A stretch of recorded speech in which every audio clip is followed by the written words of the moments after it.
Hello, my name is Ben Lovegrove, and in this video I'm going to provide tips and advice for online daters and dating site webmasters about online dating scams, otherwise known as romance fraud.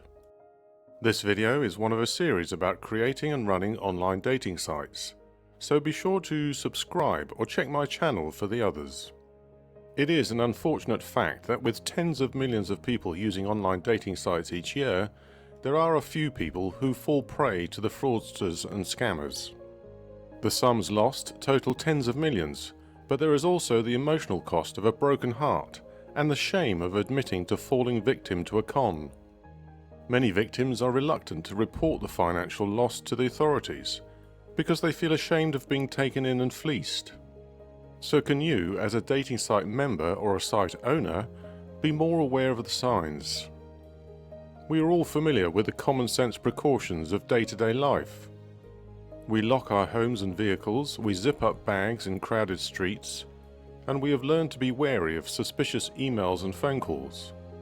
However, when people enter the world of online dating, they sometimes forget their common sense and let their guard down. This is because affairs of the heart and the emotions require that we open up a bit to strangers. You can proceed to do so and enjoy great success with online dating. Millions of people have met their partners, temporary or permanent, through dating sites, but just as we take precautions when out shopping or opening emails, so we must be sensible and wary of what we do online. Being online, whether it's in a forum, social media, or just commenting on news articles, often emboldens people. They sometimes say things that they would not ordinarily say if they were speaking to others face to face. This can be a good thing as it opens up honest discussion, but it can also get you into hot water if you're not careful. You may find that the discussion turns into a heated argument, or that you attract the attention of trolls who delight in goading and provoking people online. Similarly, when it comes to online dating, you need to be aware of the small but nevertheless significant risks of communicating with strangers who seem to be friendly in every way. The key thing to remember is that most people instinctively want to trust and help others. Good, decent folk are always willing to give a stranger the benefit of the doubt. It is, after all, what makes the vast majority of people on our planet kind people who are willing to help when someone asks. But it is also the reason con artists succeed in defrauding us. They know how to exploit these instincts and feelings. So know the signs. First, the fraudster simply communicates with you for weeks or perhaps even months in order to earn your trust. They behave just as you would expect. They are kind and attentive. They respond to your messages and tell you all about themselves. They open up and encourage you to do likewise. Unbeknown to you, they may be sat at home or even in an office with a long list of people they are in touch with around the world. This is the grooming stage. They regard you as a target that needs to be nurtured before they move into the second stage. The second stage begins when they have gained your trust. They will then ask you for help. It may be small sums at first. Perhaps it's a few dollars for some school books for the children. Who can resist the urge to help a sick child? They might ask for a few $100s for medical bills. And so it continues. Week after week, month after month, otherwise sensible and intelligent individuals pay out increasing amounts of money to the fraudsters. They may get to the point where they are promising to visit but can't afford the airfare and ask you to send the money. They will invent any story that persuades you to send more money. The sums defrauded in this way each year run into tens of millions. So here are the precautions you can take. The golden rule of online dating is simple. Never send anyone any money, no matter how convincing the story. If you can remember that one, at the very least it's a good start.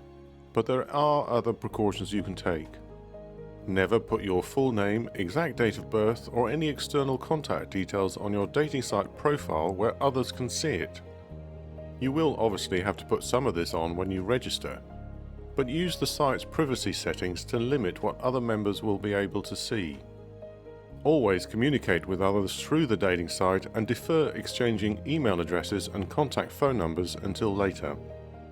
Obviously, the whole point of a dating site is to meet other people and arrange dates, so you'll have to reveal these later. However, the majority of fraudsters operate abroad, so stick to the site communication and ignore pleas for your personal email address. Never reveal any of your financial details. The fraudster may try to convince you that they have a sum of money they want to send abroad for safekeeping and trust you to look after it. Once they have your personal and financial details, you're at high risk of identity theft and losses from your account. They may also ask you to receive items they send from abroad for collection by a friend or relative later. Never agree to this either, as you could become the recipient of drugs or other contraband. Finally, let's look at reporting crime. If you believe you have been defrauded in the ways described, then please report it to the police. You will receive a sympathetic response, and they are trained to be receptive to these reports. The information you provide may help prevent someone else from becoming a victim. So while you may not recover all or even some of the money lost, you will at least genuinely help someone else. Here are some useful websites with more information. Please visit one or more of these sites and read more about romance scams. Arm yourself with the knowledge and you'll stay safe. In the UK, there is actionfraud.police.uk. In Australia, there is scamwatch.gov.au. And there's consumeraffairs.com/online-dating-scams. Finally, like all discussion about crime and criminals, it can seem a bit scary, but as long as you take these precautions, there is no reason why you shouldn't enjoy all the benefits of online dating. If you have had any experiences with romance fraud and other online dating scams, please add a comment below. Please share this video with anyone you think might benefit from the advice. Thank you, and good luck with your love life. For more information about starting and running an online dating site, visit my business site at redspan.com.